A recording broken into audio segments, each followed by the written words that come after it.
सभी को मेरा प्यार भरा नमस्कार। सुबह सवेरे में एक बार फिर से आप सभी का हार्दिक स्वागत। आइए दोस्तों, शुरुआत करते हैं आज की प्रमुख खबरों से। टोक्यो में शुक्रवार को ओलंपिक का आगाज होगा। 32वीं बार होगा ओलंपिक महाकुंभ, लेकिन इस बार दर्शक नदारद रहेंगे। 5 नए खेल surfing, skateboarding, sports climbing, karate और बेसबॉल इस बार नए शामिल किए गए हैं। 1964 में भी जापान के टोक्यो में ओलंपिक हो चुका है। 127 एथलीट के साथ भारतीय दल अभी तक का ओलंपिक में सबसे बड़ा दल भाग ले रहा है। संसद में बृहस्पतिवार को हुए घमासान में सारी मर्यादाएं टूट गई। राज्यसभा में टीएमसी के शांतनु ने मंत्री अश्वनी के हाथ से कागज छीनकर फाड़ डाला। शुक्रवार को शांतनु के खिलाफ कार्रवाई तय है। मेरठ के नया गांव में एक अजीबोगरीब मामला सामने आया, जब एक भैंस जीने के रास्ते मकान की छत पर जा पहुंची। भैंस को नीचे उतारने के लिए सारे प्रयत्न फेल हो गए तो बुलडोजर बुलवाना पड़ा, जिसको देखकर भैंस और ज्यादा भड़क गई। अंततः क्रेन बुलवानी पड़ी, जिसके जरिए भैंस को बमुश्किल नीचे उतारा गया। एआईसीटीई अखिल भारतीय तकनीकी शिक्षा परिषद ने स्थिति सामान्य होने तक सभी तकनीकी और संबद्ध संस्थानों को नरमी बरतने को कहते हुए निर्देश दिया है कि छात्रों पर एकमुश्त फीस जमा करने का दबाव न बनाएं और फीस 3 से 4 किस्तों में जमा कराएं। उत्तर प्रदेश के मुख्यमंत्री योगी आदित्यनाथ ने घोषणा की है कि वो मार्च 2020 के बाद निराश्रित हुई महिलाओं के लिए जल्द एक योजना ला रहे हैं, ताकि सरकार उनकी मदद कर सके। सुप्रीम कोर्ट ने मध्य प्रदेश के एक मामले में हत्यारोपित की जमानत रद्द करते हुए गुरुवार को जांच में ढीले रवैये और प्रभावी व्यक्ति द्वारा न्यायपालिका को दबाव में लेने पर तीखी टिप्पणी करते हुए कहा है कि अमीर और गरीब के लिए 2 अलग अलग न्याय व्यवस्था नहीं हो सकती।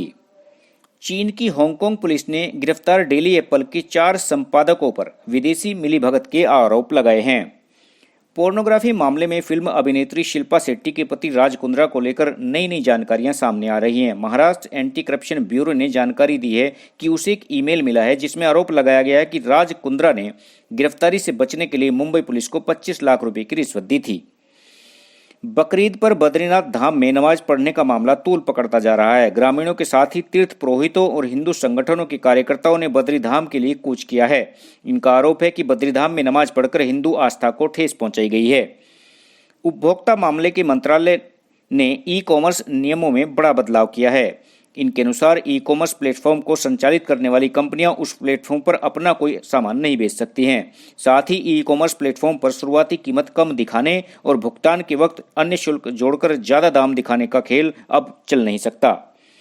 चीन के हेनान प्रांत और आसपास के क्षेत्रों में बारिश के बाद आई भीषण बाढ़ से हालात बेकाबू हैं।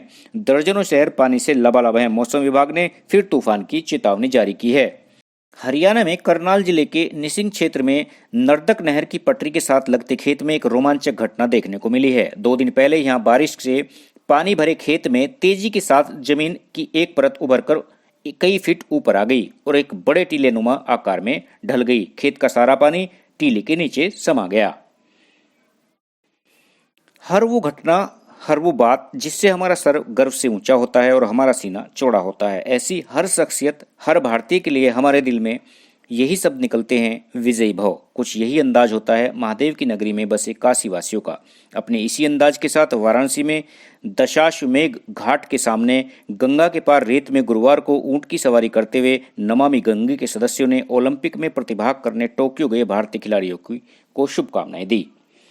अब बात हमारी विशेष पेशकश आज के दिन। वर्ष 1927 में आज ही के दिन मुंबई से निजी ट्रांसमीटर से रेडियो ब्रॉडकास्ट सर्विस की शुरुआत हुई थी।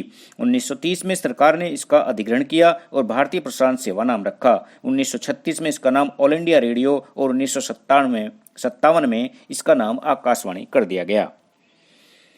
वर्ष 1881 में आज ही के दिन इंटरनेशनल जिम्नास्टिक फेडरेशन की बेल्जियम में स्थापना हुई थी। विश्व के सबसे पुराने परिसंघ में 1921 तक बेल्जियम, फ्रांस और नीदरलैंड ही सदस्य थे। गैर यूरोपियन देशों के शामिल होने के बाद यूरोपियन फेडरेशन ऑफ जिम्नास्टिक नाम रखा गया।